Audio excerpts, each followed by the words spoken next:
The Facilitator MD, back at you again. Last time we talked with Antoine Bryant in the city of Detroit about city planning, how city planning affects everybody's lives. More importantly and more specifically, how does it affect the health of people? In the United States, we do have a health epidemic. And I am focusing on how various aspects of our lives intertwine with health. How do the decisions that governments make impact the health of its citizens?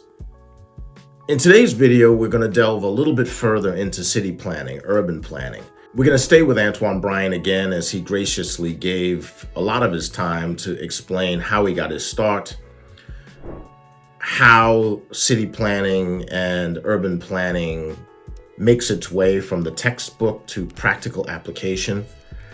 And today I want to share with you an upcoming city and urban planner, Miles, who spent some time with us talking with Antoine Bryant about how he should fix his time in school in order to fill Antoine's shoes in the future as an urban and city planner. It's a really interesting conversation as the current guard is speaking to the upcoming guard as to how urban and city planning should be done and how the new guard should be considering how important their jobs will be in the health of its citizens.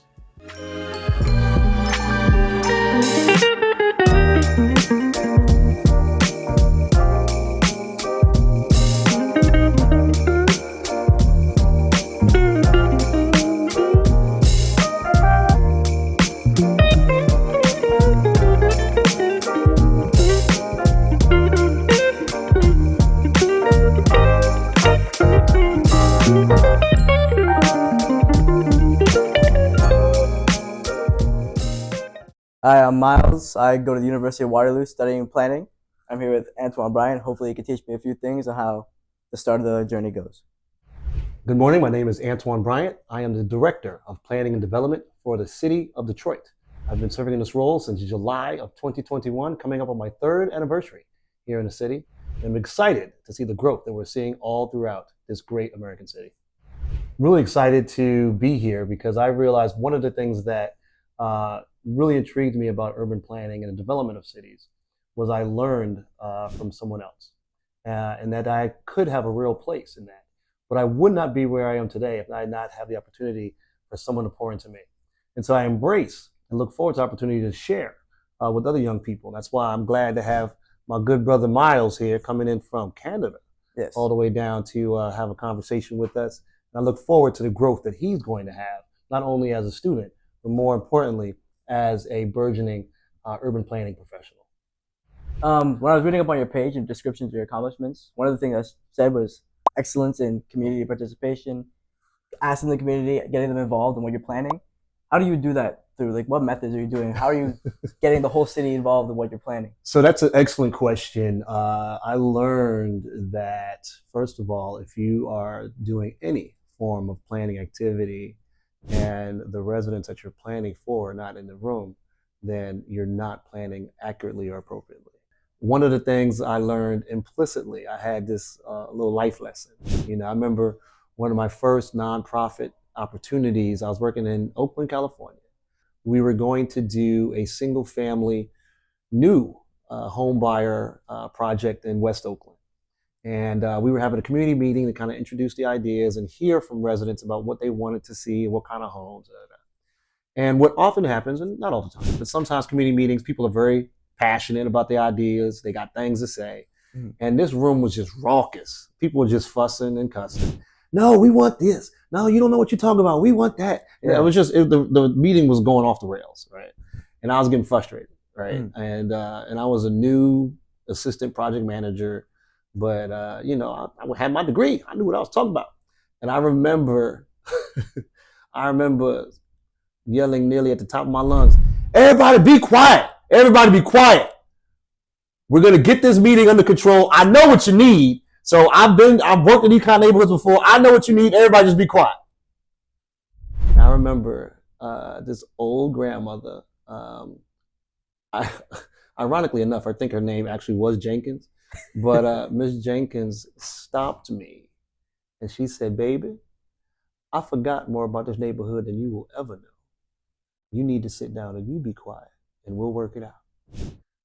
And I had nothing. I had to, I had to sit there. And I was like, baby, you show right. And I just sat there for the next hour. And the seniors in the room kind of got everybody back under control.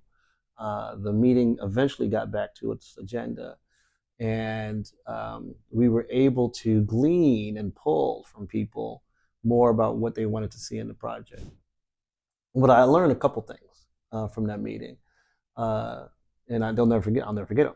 First of all, as a academic or even as a professional, no matter how much you studied, you don't know that community.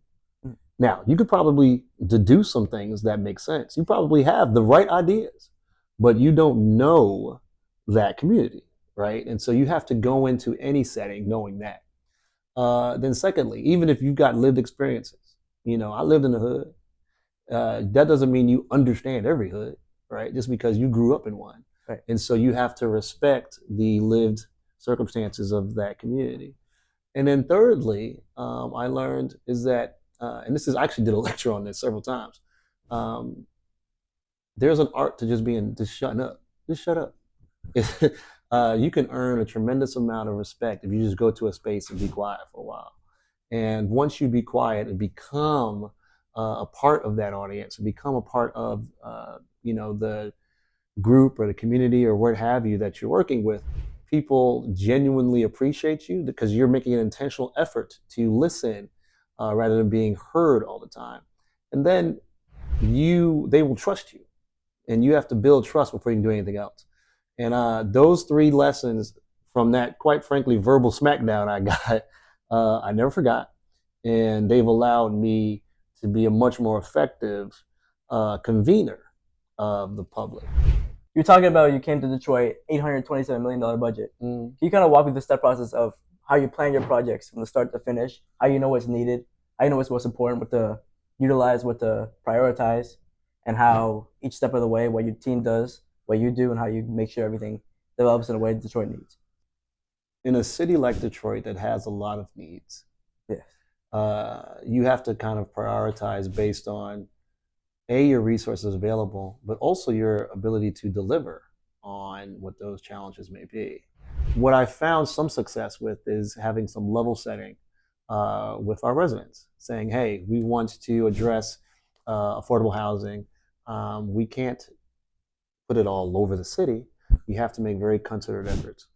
I inherited a program known as a Strategic Neighborhood Fund, where we coalesced these resources that I talked about earlier with the federal money and the state money and the private money, and we targeted 10 specific areas to try to catalyze the growth there and then enable the private market to then step in.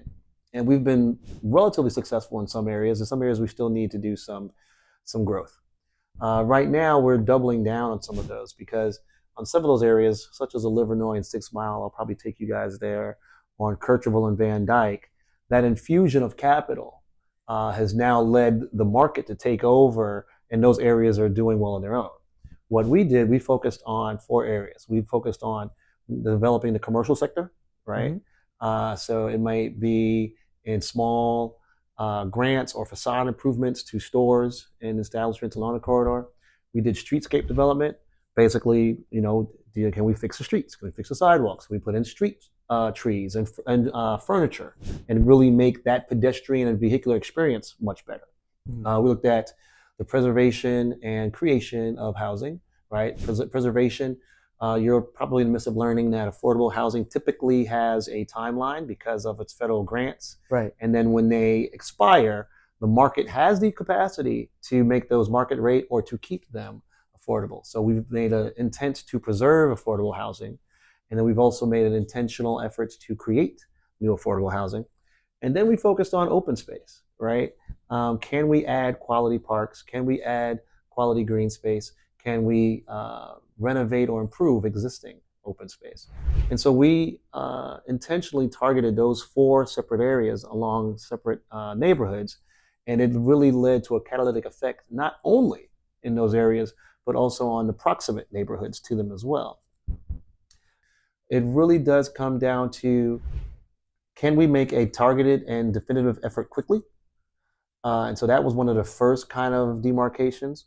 And then after that, once we've exhausted those options, and there's still obviously other neighborhoods to work with, can we do a tiered effect on, if I make a $10 million impact here, will it make that neighborhood better within 18 months? Or will it take 5 years for it to realize? And then if we know we can make this effect here and it has a corollary effect around it, then we'll make that decision here, but also still doing planning for this area, knowing it's going to take longer for that area to turn around. So we have specializations at my university, kind of Yeah. which sector of planning you want to go into. Mhm. I'm looking more into the design area. So Excellent. designing the areas, designing what happens, and then trying to look in more studying the architecture side as well, Mhm. which I know you have a lot of background in. Mhm. But I'm not really sure outside of school what the actual job portion of that looks like. So can you walk me through what the design aspect of planning looks like in an actual day-to-day job? I'm very excited about that. As I said, I pursued architecture originally in undergrad, and then eventually pursued it fully in grad school. But the way it manifests in planning is a couple different ways. You can look at it at the urban scale, urban design. So how do you ensure that a city is a comfortable and a viable place for people to thrive? That's right? kind of what I'm looking towards. And so that's everything from the ability to move around a city, but also how you live, work, and play. That's the terms we always use. Yes. Yeah. And so from urban design, what does mobility around your city look like? How do people get around? Can people get around comfortably outside of their cars? Is there any level of mass transit in place? If not, is it being maximized to its highest potential? If it's not, what are the ways to make that better? What is your pedestrian experience like? When people walk around, is it a pleasant experience, or is it one that needs to be improved? Are there sidewalks? Are there ways for people to be safe, to cross the streets and to get around? What is their experience when they're walking through neighborhoods? Are the buildings right up on them, or are they set all the way back? Is there any form of vegetation in between? Is there any buffering, both from the street and from those homes or from those businesses? So those are some of kind of the urban design things. How close are you to other kind of uses, right? That's a zoning question as well as an urban design question.